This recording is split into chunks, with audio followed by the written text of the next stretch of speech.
Yeah, that is... Oh. You like the train sounds? That, for me, that gets me. That gets me. That is my, like... So it sends goosebumps down your spine? Oh, it does. Oh, yeah.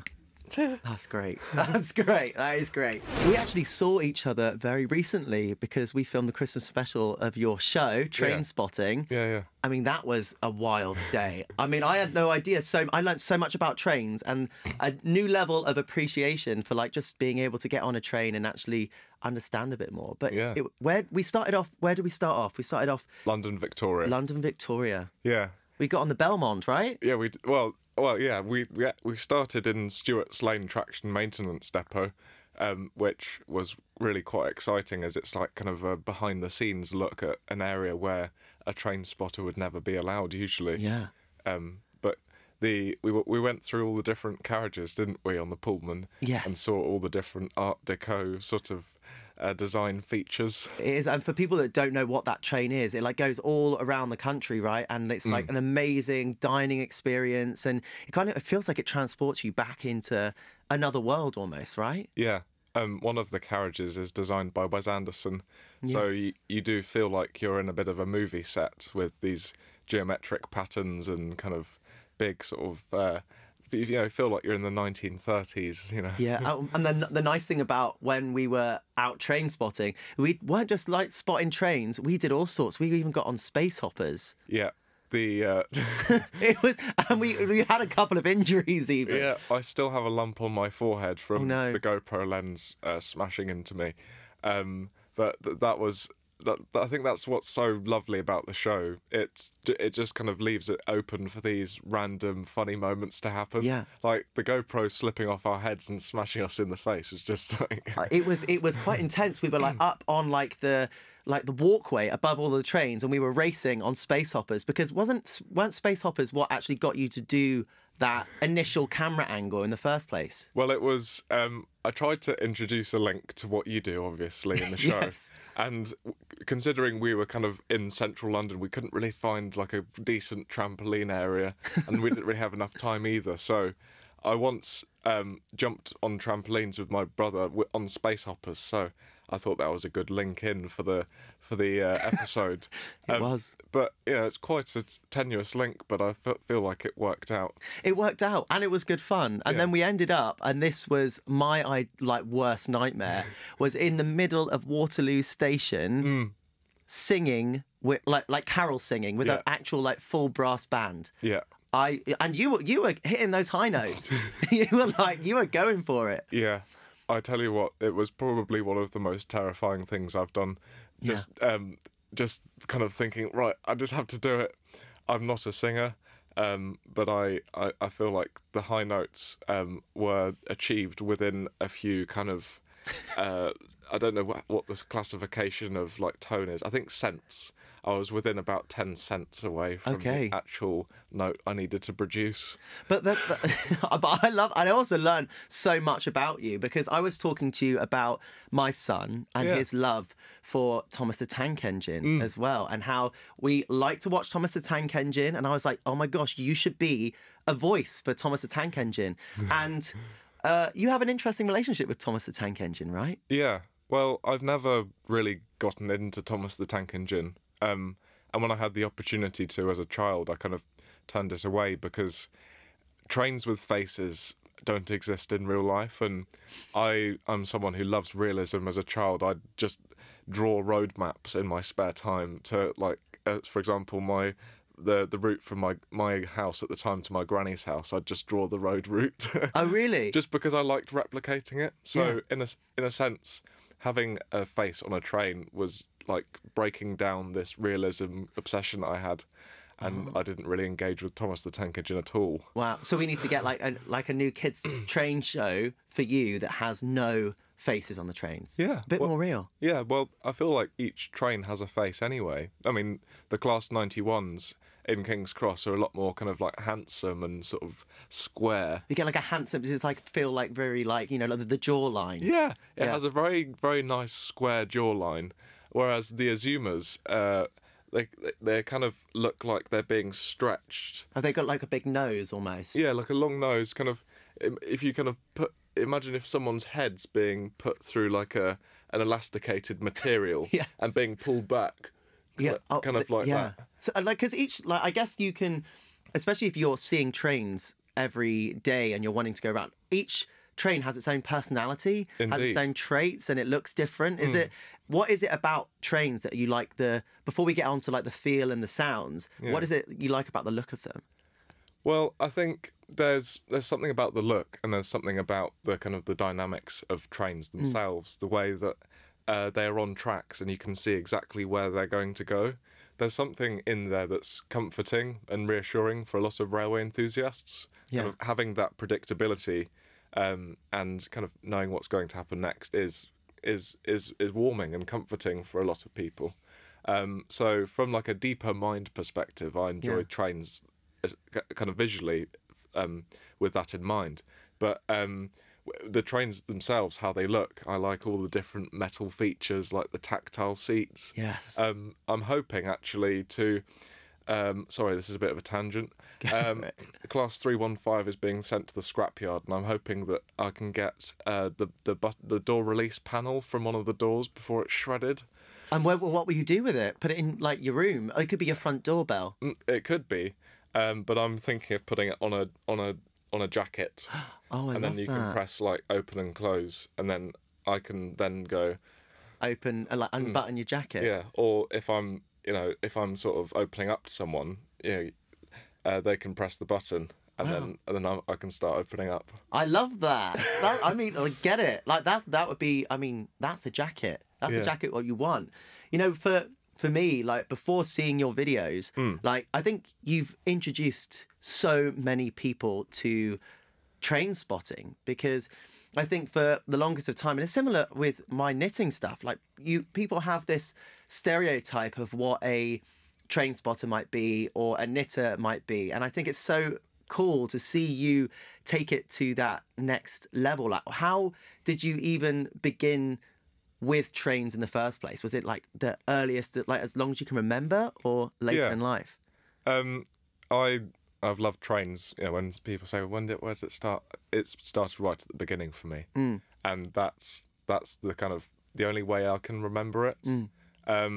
My parents didn't drive, so we got the train everywhere to school. I remember going to the O2 Centre in Hampstead Heath to see the massive aquarium, massive fish tank, and like all of these things we get on the train. So yeah, as a child, I loved cars, trains, planes, everything, and getting on the train was like the real pinnacle of this kind of engineering-y mechanical obsession. So then, it just grew from there through school, secondary school, and then out the other side, university. It's here, and it's been a constant throughout my life. And how was that at school, like being like a train spotter and being so into your trains? Like, was there anyone else at school that also enjoyed it? I didn't sort of I didn't want to show people that I was a railway enthusiast. People knew that I was into my cars because I felt like it. It's a bit more cool. Like a bro thing to do. Like, yeah. Have you seen this like Honda with this K20 engine? Did you hear the VTEC on that? Oh yeah. And then the thing was, I would go back after school and watch train videos on my iPad, and that would be my release. I didn't make it like a sort of a public thing at school just because I felt like it would be something that would make me stand out and be a point to like kind of push. And I feel like that's what I found at school. It's just a real sort of hotbed for conformity. Yeah. And everyone wants to stick together just so they don't stand out. Yeah, I know what you mean with that. But like, so you felt like you had to like try to fit in and not like, because that's the thing. If you've got a passion for something, there's something really special and sacred about that you want to be able to share it with other people. But so you felt like you had to kind of keep it from your peers. Yeah, well, it wasn't so much of like a conscious decision. It was more just like me going with the flow and the surroundings of the school. Like I ended up sort of wearing sort of Air Max shoes and like Supreme and Palace and stuff like that because that's what I liked at the time, and that sort of fondness of clothes came around because I realised it was like a cool thing at the time, and I sort of hopped onto it. But you know, throughout I realised that what was my real passion before with my model railways and trains had been pushed under, and it wasn't being released or sort of exercised in any way. And then that pressure then sort of blurted out at the other side of secondary school. Yeah, I mean, how were your family with it? Were they supportive of your like train spotting journey? Yeah, they certainly dealt with the early stages quite nicely, because I had this massive model railway at one time that was on the dining room table, so we'd have dinner kind of with Around this model it. railway in the middle.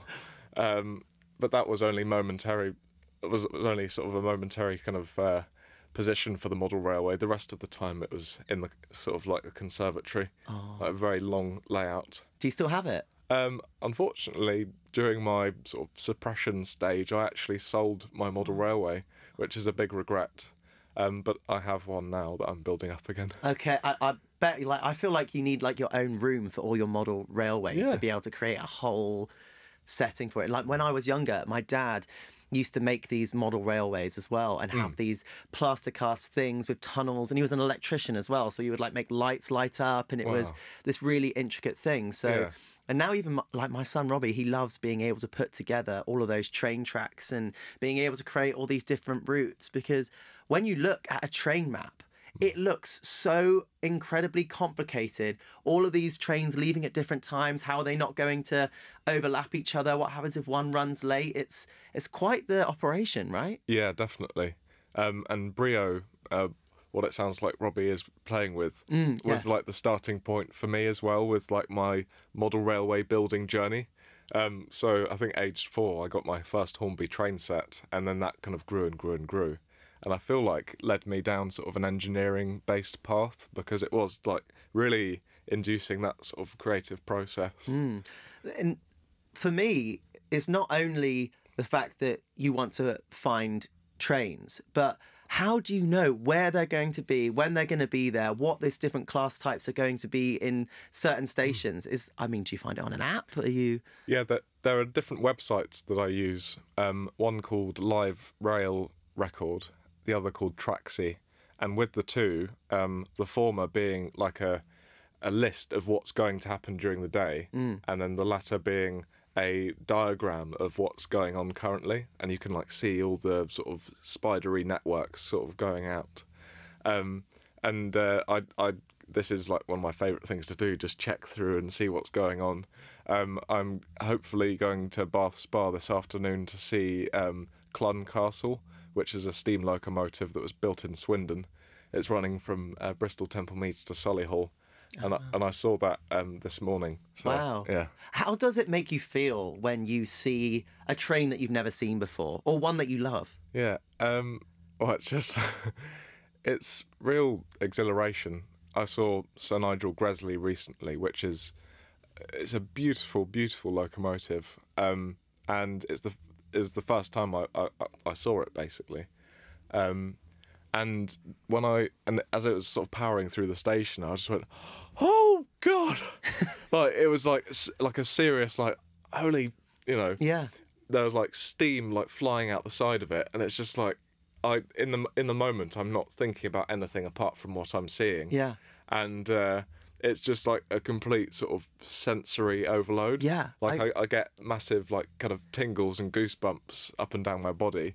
And I guess a similar feeling for folks who aren't railway enthusiasts is going to like a live music gig or something where it is sort of pure euphoria around. Yeah. And the main thing is sort of the main sensory stimulant is actually the sound. Okay. And in the same sense, when I go to a live music gig, I'll get the same goosebumps that the sounds of the railway give me. Yeah, and I also think when we were together, you were talking, I learnt lots of new words. One being thrashing, and those sounds that the engine makes as it goes. And there was something about the way that the pitch kind of gets higher and higher the faster the train goes. Yeah. Right? Yeah. And bashing. Bashing. That was another word that I had no idea. Can you explain bashing to people who don't know what a bash is? So bashing, the term bashing kind of originates in the late 70s and really kind of grew in popularity during the 80s. and it was purely to ride behind a train, behind a locomotive, or ride on a train, just for the sake of being on that train and enjoying the moment. So it was particularly focused around the Class 37. And this locomotive has like the most amazing exhaust note, and would be growling and thundering, and its nickname is the Growler. Wow. And there'd be groups of people who would find where these growlers are running, and then they'd just ride behind the locomotive all day. Wow. And just like have a good time. And they were the bashers. Wow. And you can still bash to this day. You can bash in your own particular way if you want. For me, it's on a Class 455. That's what we went bashing together on, wasn't it? Yeah. We went bashing last week on a train, and I had no idea what it was. I mean, we rode on it only for 10 minutes, but I feel like you bashed for a long time. Yeah. Well, I've done London to Guildford recently. I did there and back four times behind 455 856. Wow. Which has the loudest traction motors and is the best unit to bash. I love that. And also, it's not just the fact when you're bashing, it's also the sounds that you have also been able to start to develop into like a love for music as well, right? You love electronic music and using those sounds, because I know that you've got lots of ideas in the music space of what you want to do in the train world. Yeah. Well, I think, like I said, with the sounds of the railway, they give me the same sort of stimulation that music does. I'd love to combine the two, both in music and also in live spaces. And I feel like there are so many different cool opportunities and projects coming up in the future, one of which, the 455 Club, where a Class 455, I hope, can be turned into a nightclub. I would love that. That would be. And would it be a moving one?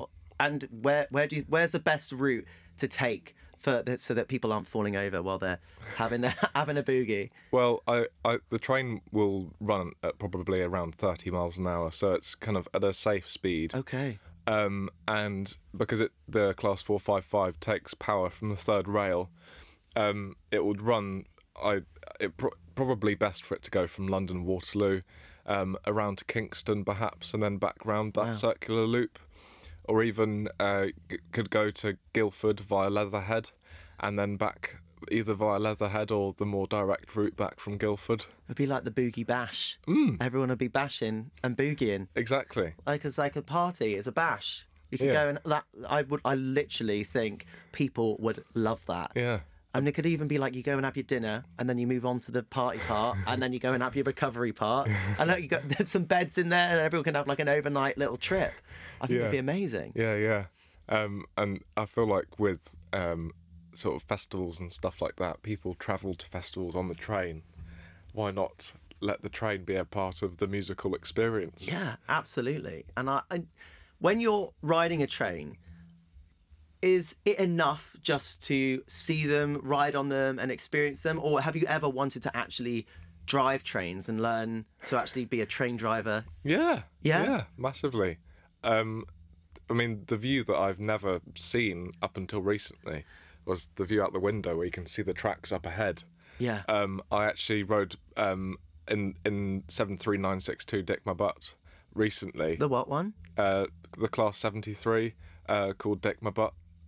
It's operated by GB Rail Freight. Okay. And we went from Tunbridge to Peterborough, and it was just the light loco by itself.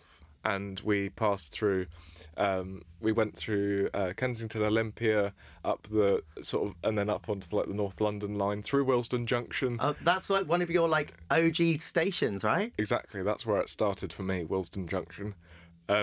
And the whole way I was just like spamming the horn at the people on the platform, and because I put on my Instagram story, I said, guys, I'm going to be in this locomotive going from Tunbridge to Peterborough, and I posted all of the stations that I was passing through in the particular time. Oh, fun. And then it was so amazing to see these like groups of people on the platform going, "Way!" And then I was there in like the second man seat, which luckily has a tone lever in front of it, and I was going. They terrify me though. When you were waving at some of the locos as they were going by, and they make the tones, they're called right tones. It literally made me jump every single time because they're so sharp and loud. Yeah. And everyone sounds different, right? Yeah. Some of the older horns are sometimes really hilarious. Like they're very squeaky. And once I was on the platform at Gloucester Station. It was about 6:50 in the morning, and there was a Class 37 going to Lydney in South Wales, and I had no kind of expectation for any kind of horns or anything because it was so early. But this Class 37 was approaching, and it just erupted with the most amazing tones, and it was like a really deep, like Chewbacca-y kind of. Oh wow! It was like a, and then it did the high tone and went like that, and then and then it held onto the horn again, and then did the high tone again, and then as like the ultimate thing is getting like a Doppler effect horn.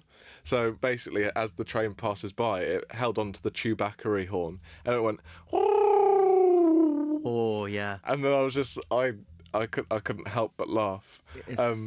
But I'd love to play the video. I know. We'll have to get the sound in a minute because Yeah. that would be amazing. And I just love how passionately you speak about trains, and you could just see you light up when you start talking about it. And the thing is, you bring all of that joy to everyone as well through your videos. And like you say, when you were doing your journey, and you could actually go through stations and see people, and just do the tone whistle. Is it called a tone whistle?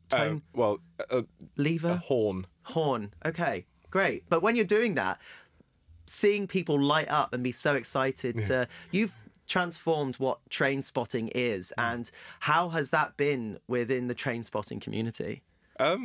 It's people have taken it in different ways, because those who are train spotters, I say, once you're bitten by the train bug, it never goes away, and it will always be a part of your life in one way or another. So for a lot of railway enthusiasts, they have their version of railway enthusiasm or train spotting that they hold very dear to their heart. So that might be writing numbers down at the end of the platform, or taking very carefully shot videos. And I'm kind of taking my version of it and showing everyone, that this is train spotting for me. Yeah. And that's kind of just letting go and really releasing my kind of inner child in a way. Yeah. And being there with the trains and not caring, and sort of filming my reaction. Yeah. And for others, that's not their version. And I feel like for some people, they're quite annoyed by the fact that when people might say, "Oh, I'm a railway enthusiast," they're like, "Oh, you're like Francis then." It's like, no, I'm my own version of I have my own version of railway enthusiasm, and that's doing something different. Yeah. So I have met people who have said, "You've made my life at work hell." Oh. And I say, "Oh, why?" It's like, well, everyone thinks I'm like you. Oh no. I actually saw your Trainspotting episode with Jesse Lingard, and it was interesting to see you open up about what the rest of the Trainspotting community, or what you thought the Trainspotting community thought of you, and how everyone has a slightly different reaction. Yeah. But I do think the visibility that you've brought to the Trainspotting community is just it is incredible, and it just fills so many people with such happiness, and like you make people's day, which is honestly it is. And it was very nice to see you open up about the challenges and like the ways that you get pulled apart with it a little bit. And if anyone hasn't seen that episode, I urge them to go and watch it, because it was very eye-opening. But it was very sweet. But it has to be said that like 99% of the railway enthusiasts in the community are lovely, amicable, welcoming, open people. And the amount of times that I've gone train spotting, where before I would have been by myself, I now have someone who's like, "I love your videos. Can I have a picture?" And I was like, "Yeah, sure." And then we end up talking for 10, 15 minutes about trains. Yeah. Sometimes even we go on the journey together to like chase the train or something. So yeah, it has been really nice to see the sort of overwhelming positivity from the community. And also, it must be like you started the TikTok 2 years ago now? It was February, March 2021. Okay. Yeah, so nearly 2 years. Wow. And in such a short amount of time, think your life has like completely changed. And like you've must have had some pretty surreal moments with since doing this, right? Yeah. Every day, like, I'm just so kind of perplexed by what's going on, and also like very grateful and thankful for like the position that I'm in, and that's really kind of owed to the people who have supported my videos and watched my content. So, you know, when I see someone in the street and they say, "Can I have a photo?" I'm like, "Yeah, sure." You know, that's just the least that I can do to sort of say thanks in a way. But yeah, there have been some very surreal moments, and in some cases I've dealt with it by kind of just autopiloting and kind of dissociating a little bit. Yeah. And in other ways I've kind of like really taken it on and sort of processed it.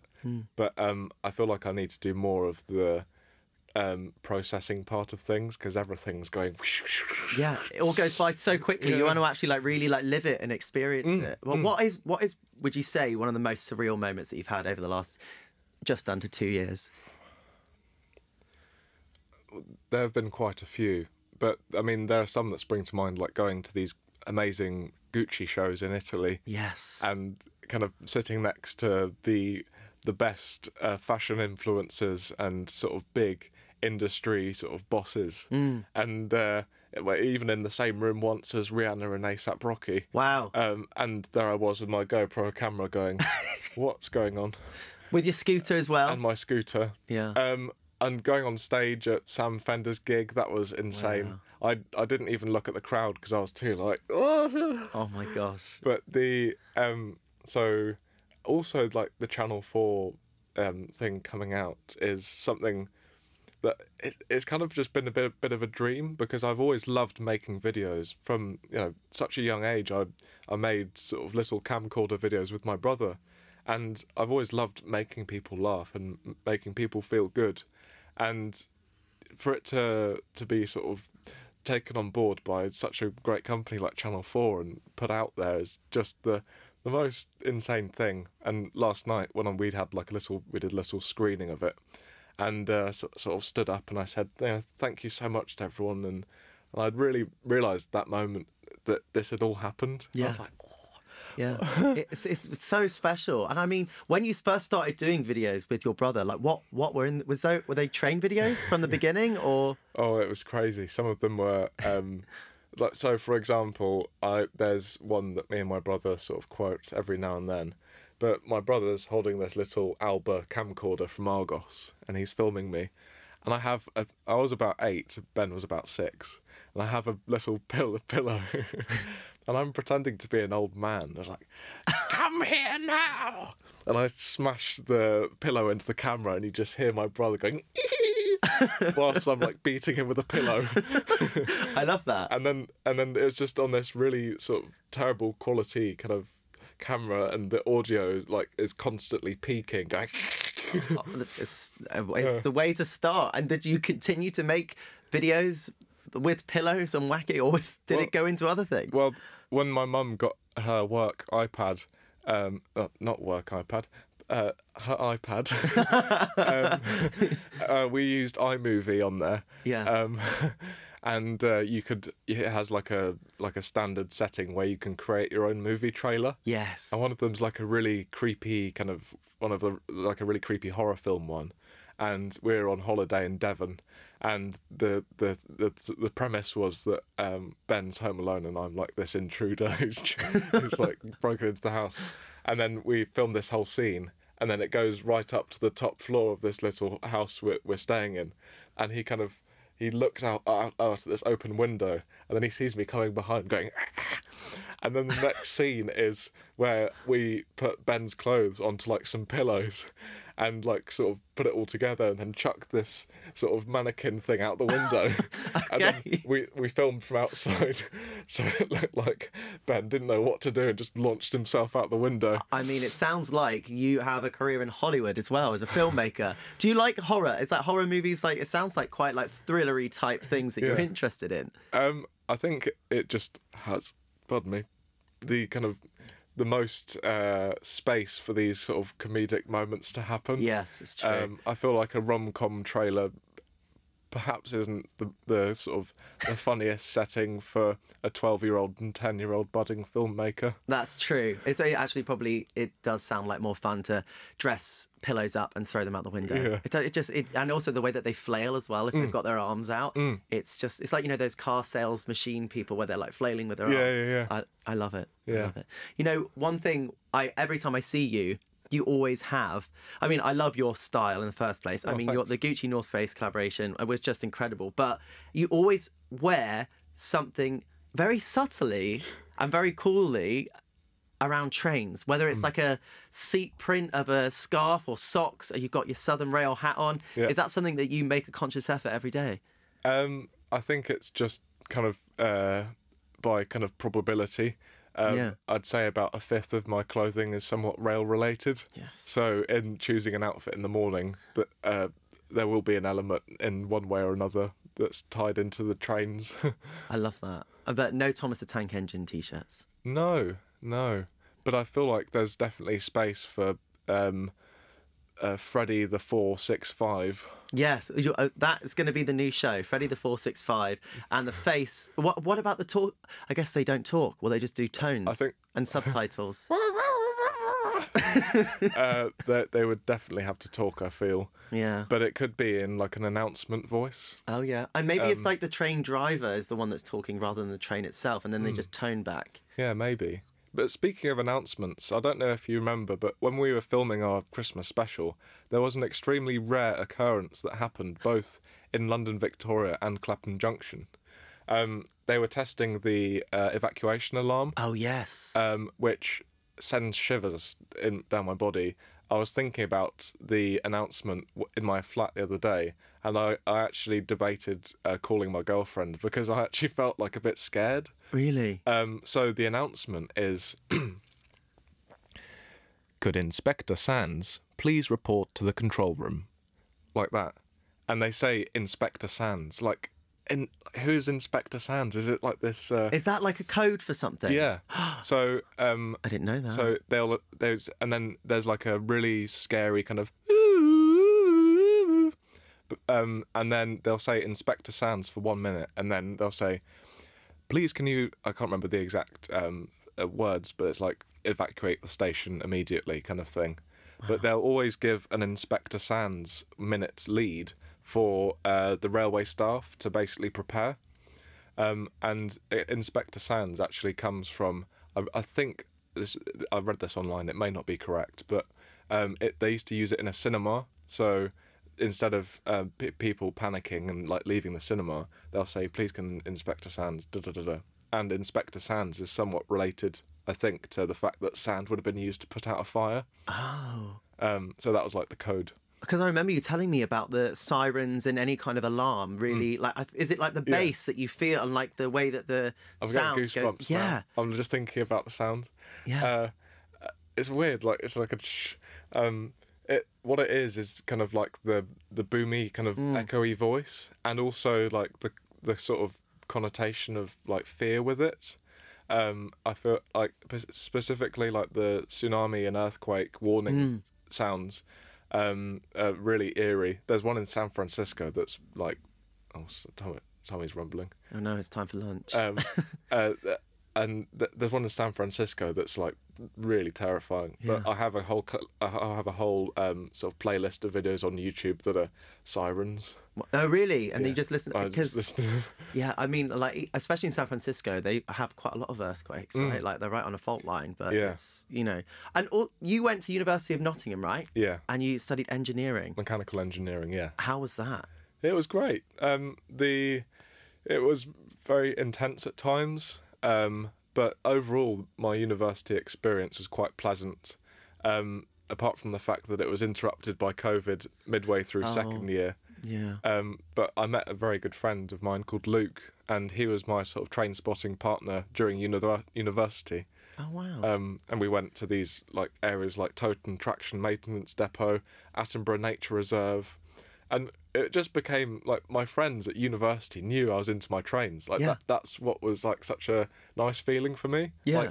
Like they accepted me and loved me for being, you know, a railway enthusiast. And going from being like having to feel like you had to like hide it or like not be at the forefront of everything you do, and then to have that university experience, was that because obviously mechanical engineering, that involves lots of different things, but you find your like tribe almost, you find your people of people that love railway. Yeah, and there were two occasions actually where I was talking to Luke about where we were going to go, and I said, we were talking, and we were in the lecture room just before the lecture was starting, and I said, oh yeah, we should definitely go to Toten because they've got all those Class 60s lined up. And then someone on the row in front of us said, do you like trains?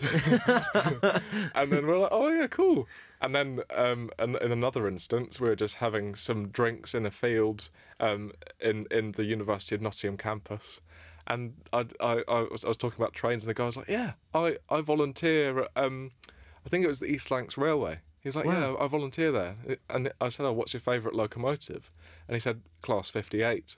And if someone says a Class 58, that's when you know they are into their trains. Oh, really? Is that like a very rare one? Well, it was a workhorse from like the sort of 90s, a little bit into the 2000s.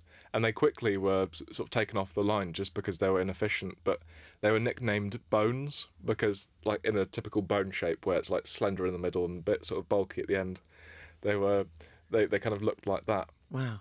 And yeah, you can really spot a true diesel head if they say they're like 58s, because not very many people know about Class 58s even. Yeah. Have you been surprised about how many people have gone on this railway enthusiasm with you? And it's because, you know, for me, like, knitting is quite niche, and I would consider Trainspotting and railway enthusiasm to be quite niche, but it feels like once you get into that community on social media, it allows that whole community to come together. Yeah. It's amazing because there's a real sense of a new generation of railway enthusiasts coming up. And I don't think I don't think I'm playing a massive part in bringing them up to be into sort of railway enthusiasts. But I feel like social media as a whole and showing how cool trains are has allowed people to see, oh, I can go to Wellingborough station to see this train. Oh, maybe I'll go.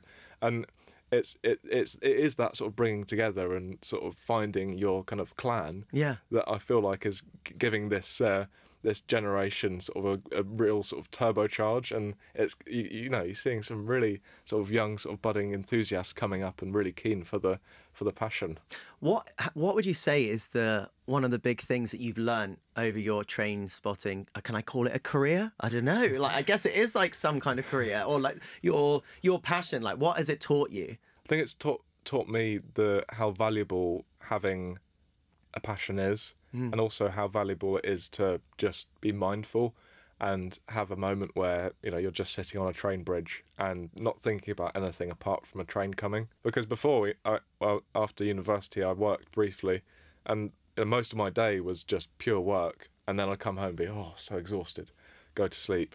And there were times where I'd go to this specific bench just outside Portsmouth and watch the trains come in.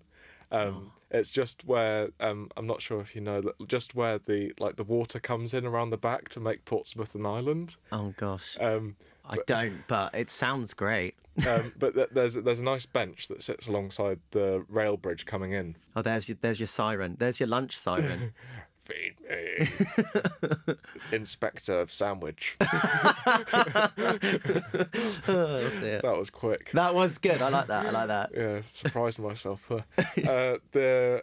So one time after work, I decided to go and sit on this bench for 2 hours, and I made sure I left work on time at 3 o'clock and went straight to the bridge.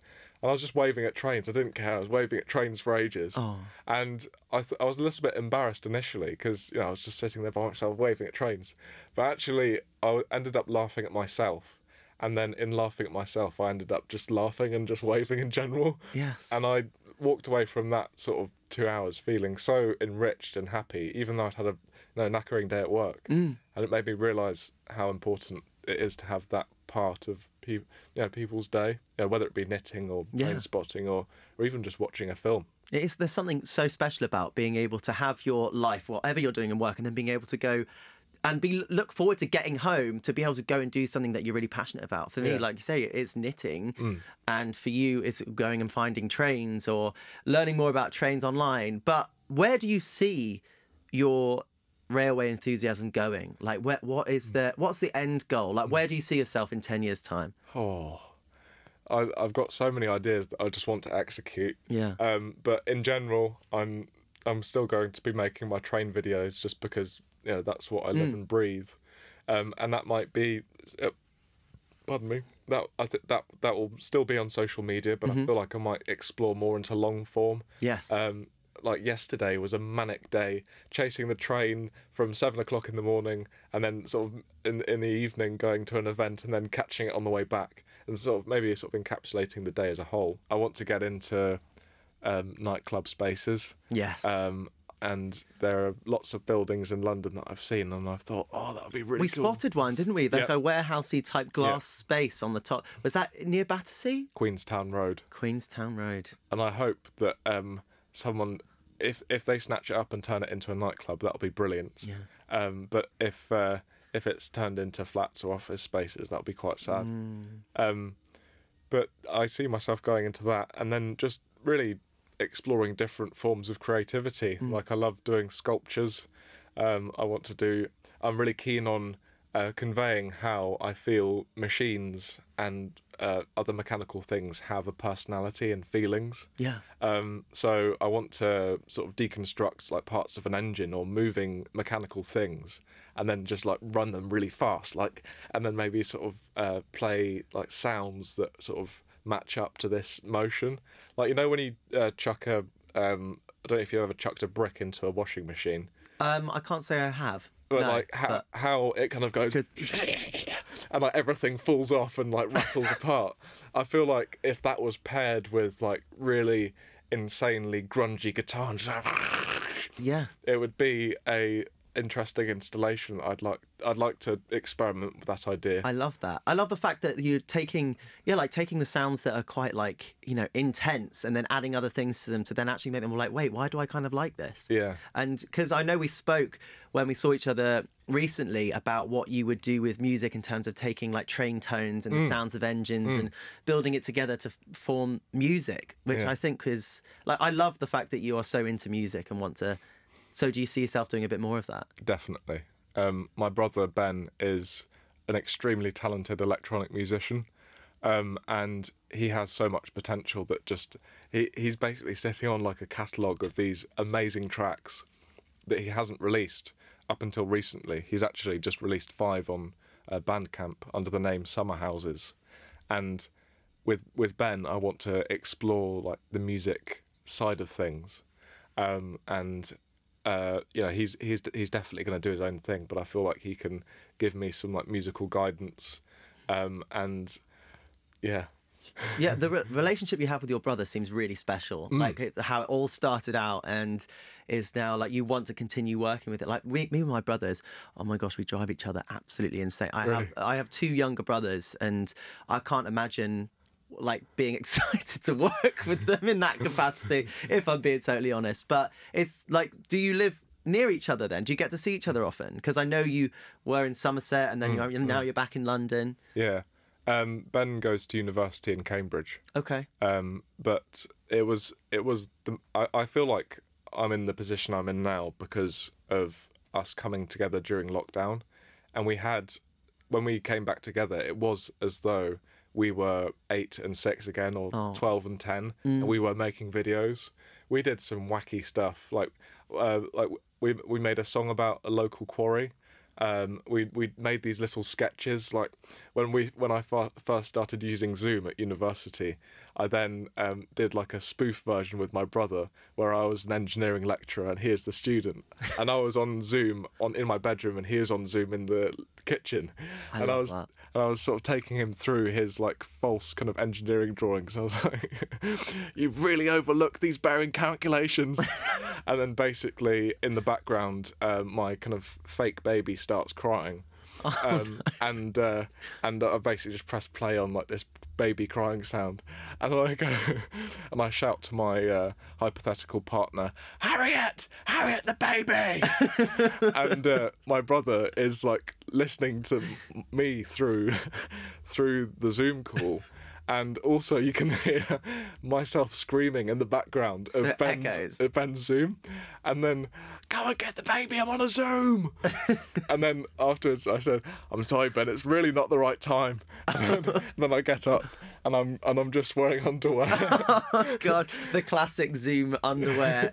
Oh, my gosh. I feel like that happened so many times throughout lockdown, like people on live TV, when those things that you like are making like a spoof up, like genuinely happen. Yeah. Like kids walking in on interviews and all sorts. Yeah. That is hilarious. I also, you were telling me as well that you used to quit your job, right? And when did you quit? At what point throughout your TikTok videos did you then decide that you were going to quit your job? I handed in my notice end of October 2021. Yeah. Last year. Wow. And then I was there for one more month, so finished in the end of November 2021. So for those who don't know what you did before, tell us a little bit about what you did and how that felt to just be like, you know what, I'm gonna pursue my passion. Yeah.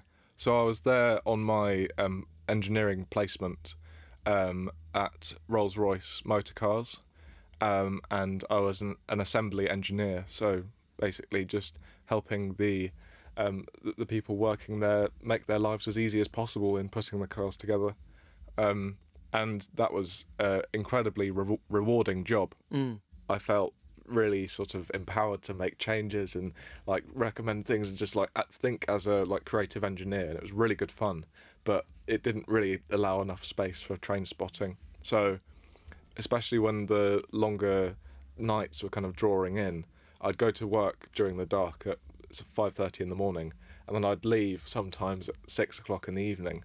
And at that point, it would be dark. And even if I left at 3, it would end up being dark by the time I'm back. So I couldn't get any daylight hours doing what I loved doing. Yeah. And I realised around October time that all of these amazing opportunities were coming in, and one of which was riding in 73962 Dick My Butt. And I realised that this was like an amazing opportunity. Yeah. And I was like, okay. And we arranged it for the weekend, but it was like a bit of a push. Yeah. And more of these cool things were coming in. And I thought, do you know what? I think I could do it just full time. Yeah. And I spoke to my family. I spoke to my girlfriend, and I thought, I'm gonna do it. Yeah. I'm gonna risk it all. Commit. And then did you get to bash Dick My Butt? Yeah. I was in the cab. Yeah. Then does that mean like the front bit, the driver bit? Right up at the front. Wow. That must have been pretty special. Yeah. Wow. So on the podcast, I think it's really important to appreciate where we are in our lives and the support that we got from when we were young all the way through, significant places, significant people, and the people who made you with love, right? Yeah.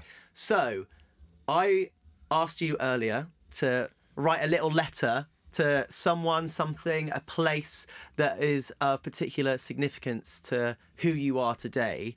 And I would love for you to read it out. And first of all, tell us who it's to. So this is to Willesden Junction, Platform 5. Platform 5. Okay, go for it.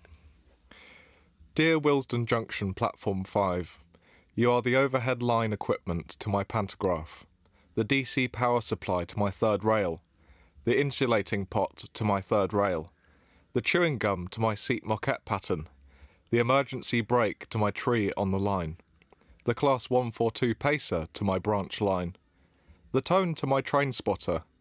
You are the air conditioning to my central line in the summer, the ERTMS signalling system to my Cambrian line, the clag to my Class 66 in need of maintenance, the mind the gap to my embankment, the rail replacement bus service to my engineering works, the ultrasonic test unit train to a crack that's yet to be found. You are the foundation to my inner child. You are the best station on the overground. Oh, that is so sweet. Willesden Junction, platform 5, will be honoured to hear that. Like, you should write that up and put that on a plaque on the wall there. I think after this, I'm going to go to Willesden Junction, just get on my hands and knees on the platform and just talk to the pavement recite it. You should recite it. And what is it about Willesden Junction for you? Like, why Willesden Junction? Well, it's where it started for me. And it's where my first memories of trains came from, specifically platform 5, because you have this wonderful view of you have the overground line running across, and then down below you have the West Coast main line, so you have Pendolino shooting by back in the day, class 86s, 87s. You would have had Silverlink 321s, and then you would have had Silverlink 313s along the top, and then a scrapyard kind of over past the West Coast main line, and then Willesden Traction Maintenance Depot over there. So it has everything that it is, like a perfect picture for a railway enthusiast, this platform. And it's a very special place for me, yeah. And that was a very special letter, I must say. Oh, thanks. And before we finish up, I've got a little gift for you. Really? You've been sharing your passion with me, and I'm going to share my passion with you. I've got a little scarf knitting kit here for you to be able to make your own scarf and learn to knit. And if you need any tips, you know where I am. But I mean, I'd love for you to, if you give it a go at some point, make sure you send me pictures, because those are some chunky knitting needles there we got for you. A lovely bright scarf. How do you hold them with 2 hands? Yeah, so you have like one in each hand, and then you transfer stitches from one needle to the other. Okay. It's like, it's very therapeutic, and I thought it'd be a great thing for you to do while you were waiting for trains. Yeah. In between trains, like, and you can like do the ASMR of like the needles like going for it, and that is, you like the train sounds. That for me, that gets me. That is my, like. So it sends goosebumps down your spine? Oh, it does. Oh, yeah. That's great. That's great. That is great. But thank you so much, Francis, for joining me on Made with Love. It was so much fun to get to speak to you. And for everyone listening, make sure you go and check out Trainspotting on YouTube, because it is just, to see Francis share his passion with the world has been so inspiring and brings so much joy to so many people around the world. So thank you so much.